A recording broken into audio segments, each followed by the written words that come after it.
En revanche, je pense que le plus important, c'est de savoir quelles sont ses véritables ambitions.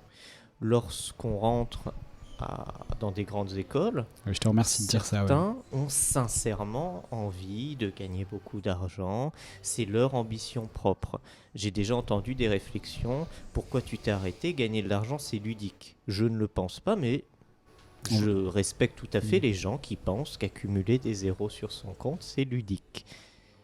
Chacun peut faire ce qu'il considère comme son modèle de réussite.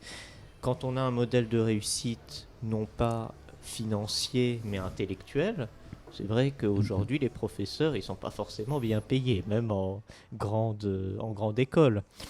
Mais si eux ils trouvent leur épanouissement dans une stimulation intellectuelle, c'est très bien. C'est important ce que tu dis parce que effectivement la question, et je l'ai en cours aussi avec mes élèves, c'est-à-dire de leur rappeler que l'ambition, c'est de réaliser ses désirs, de réaliser ce que soit on a envie de réaliser, pas de réaliser ce que soit la société, nos parents ou d'autres nous disent de réaliser.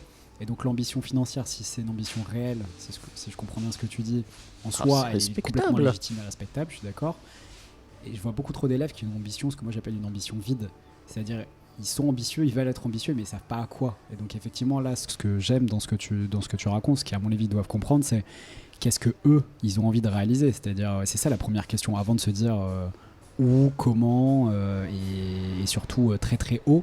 Parce qu'on entend beaucoup ça, je veux faire des choses très très grandes, aller très très haut, mais aller où et faire quoi, c'est ça la grande question. Hein. Absolument, il y a des élèves, il y a des jeunes qui sont carriéristes et c'est tout à leur honneur. Moi je pense que je ne le suis pas. J'ai pas cette hubris de vouloir grimper les échelons. Ça m'a jamais intéressé. C'est pourquoi je m'en suis assez rapidement détaché au fur et à mesure des années, quand on se rend compte que finalement, en gravissant les échelons, on perd autre chose. On perd du temps, on perd un équilibre, on perd une certaine liberté. Certains peuvent le vivre très bien. Moi, je le vivais moyennement bien. Et c'est pour ça que j'ai essayé le plus possible de revenir à un équilibre où je travaille maintenant par plaisir.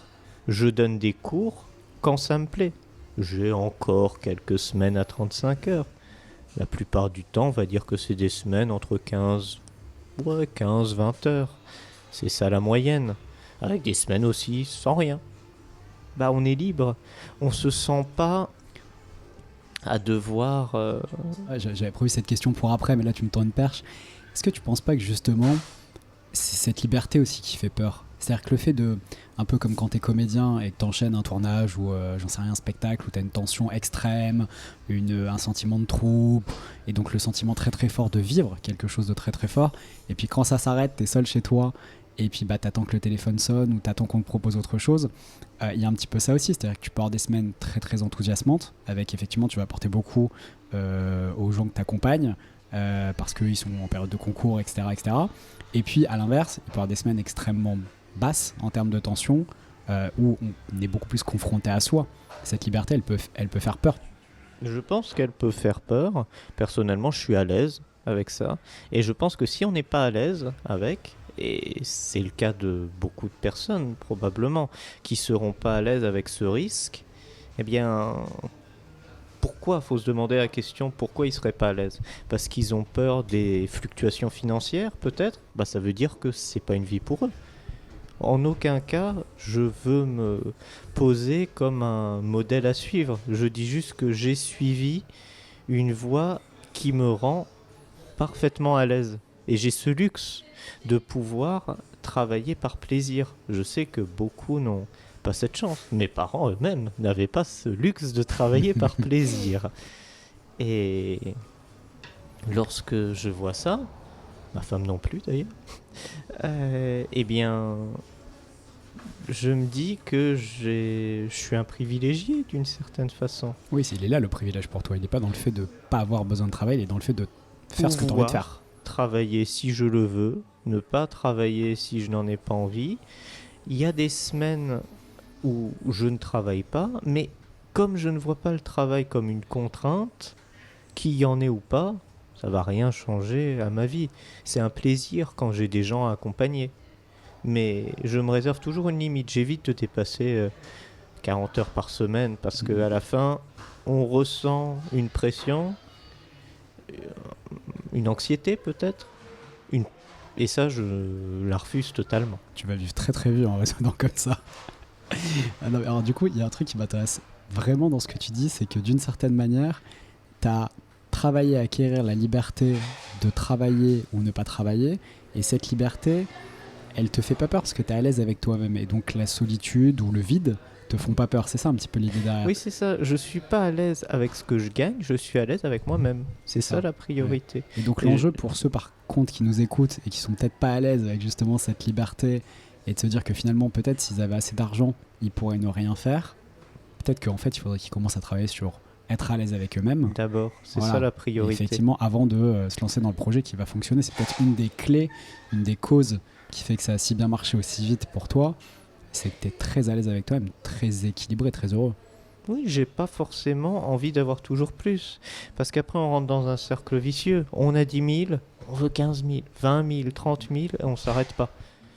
Alors, si on considère que gagner de l'argent, c'est ludique, on trouve, je pense, son épanouissement. Mais on n'a pas des sommes pareilles sans travail, sans effort. Sans lâcher autre chose, ouais, bien sûr.